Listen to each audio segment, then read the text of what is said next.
The BRICS summit in South Africa later this month is likely to see a reviving up of India's rivalry with China for the influence in resource-rich Africa. Both Prime Minister Narendra Modi of India and the Chinese leader Xi Jinping will visit East Africa ahead of the event. The government is yet to announce this, but officials say that Prime Minister Modi of India is going to visit Rwanda and the neighbour Uganda on his way to South Africa for the BRICS summit from July 25th. While Uganda has seen visits by Indian PMs, this is a first stop for Rwanda. Modi will land in Rwanda, capital Kigali, a day or two after the presidency. This will also be the first time that a Chinese president will visit Rwanda. A top source said that Modi's visit to Rwanda and Uganda was a sign that Africa remained the focus of India's outreach to the developing world, and had nothing to do with any cutthroat competition with China as often reported in the media. It's also significant that both Rwanda and Uganda are members of the Commonwealth, where India is an important player, said some officials.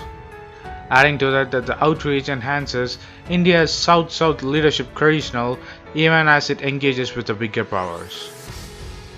Modi will hold talks with President Paul Kagame in Rwanda and President Yoweri Museveni in Uganda. Several agreements are expected to be signed with both countries.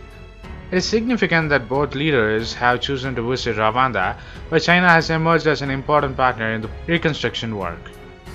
China's annual trade volume with Africa and its FDI in the continent are more than the double that of India. However, India in the past has had an edge over China in the East Africa, mainly because of its cultural and historical links with the region.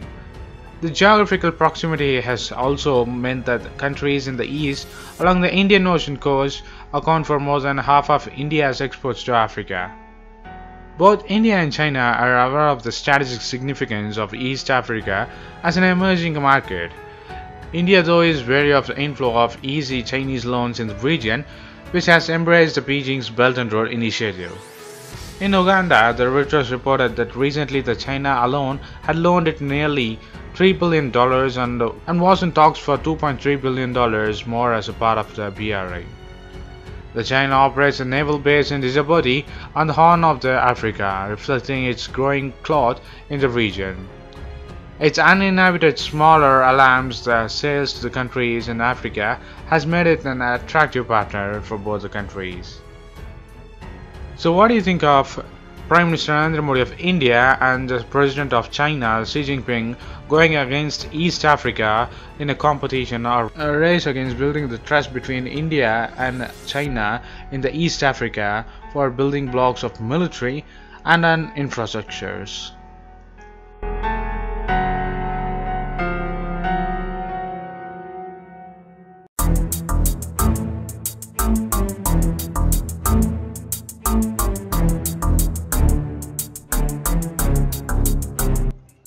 Suresh Prabhu, the Commerce and Industry Minister of India, led the Indian delegation at St. Petersburg International Economic Forum on May 25th and 24th to initiate an economic summit as follow-up of the visit of Prime Minister Narendra Modi of India to Sochi for an informal summit with Russian President Vladimir Putin.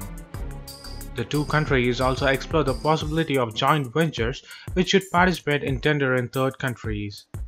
The minister during his engagement invited the various ministers, governors and CEOs to bring a delegation of top 100 CEOs to visit India for a summit and the meeting, with government officials and Indian CEOs where sector-specific industry would meet each other to discuss, build contacts to create sustained engagements. As India and Russia are getting so much closer and getting into economic trade and bilateral ties, US is getting eager and Trump is a little bit afraid or shocked to see India and Russia getting closer than US in relationship on defense and economy.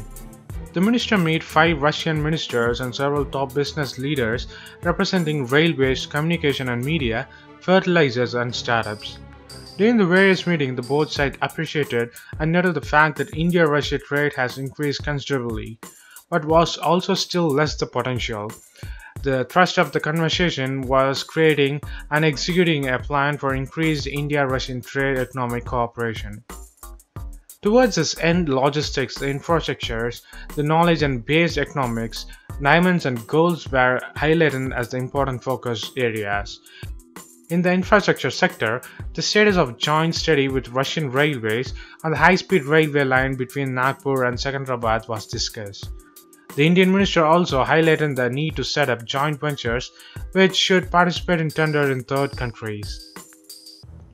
The knowledge-based sectors like paramedicals, innovative industries, digital economies were discussed as the target areas of joint cooperations, with Russian Deputy Prime Minister and Indian ministers highlighting the need for the cooperation and creating a win-win plan in the areas of gold, diamond, timber, and other natural resources. The visit also discussed the creation of mechanisms to find the complementaries and remove barriers between the economies of the two countries. The Commerce and the Industry Minister of India and the Minister of Economic Development discussed the articulations of the Joint Action Plan on increased Russian economic cooperation and to submit the findings of report before the annual summit between the Prime Minister of India and the Russian President later this year. The establishment of a strategic economic dialogue between the Niti Aayog on the Indian side and the Ministry of Economic Development on the Russian side, where experts from both sides would meet and discuss the economic issues, which would have its first meeting later this year, was discussed.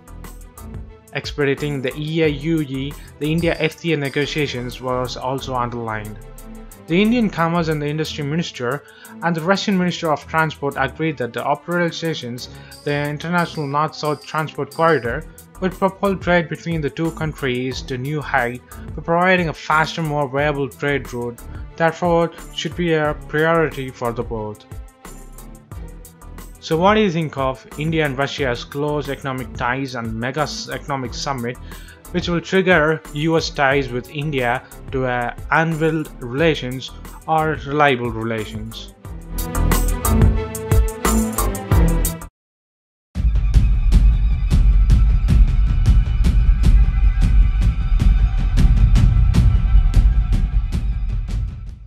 As the US steps up the heat on Russia through sanctions and the strikes on Syria, the message from Washington to New Delhi is equally clear that the countries like India should start looking at US differently.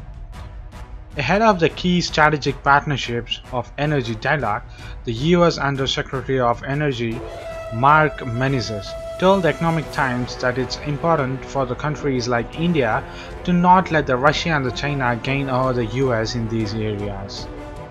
And he said, "I think India should start looking in the direction of the United States.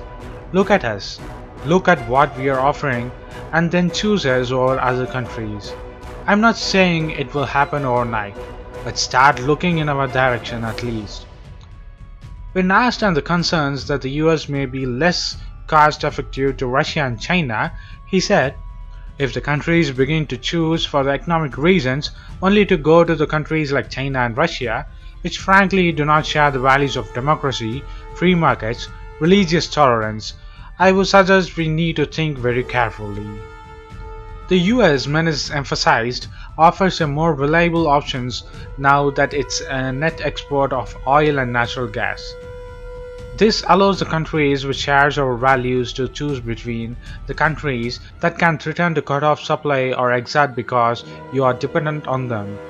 The US is keen. India has signaled its strategic inclinations towards the US in the energy sector, adding that the Trump administration will ensure Westinghouse builds new nuclear reactor in India.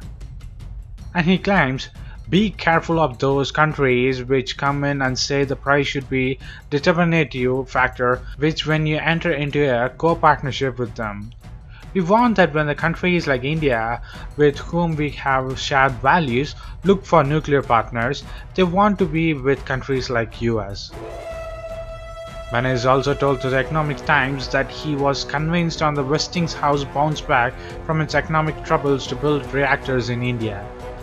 "We think Westinghouse will be very strong coming out of the bankruptcy.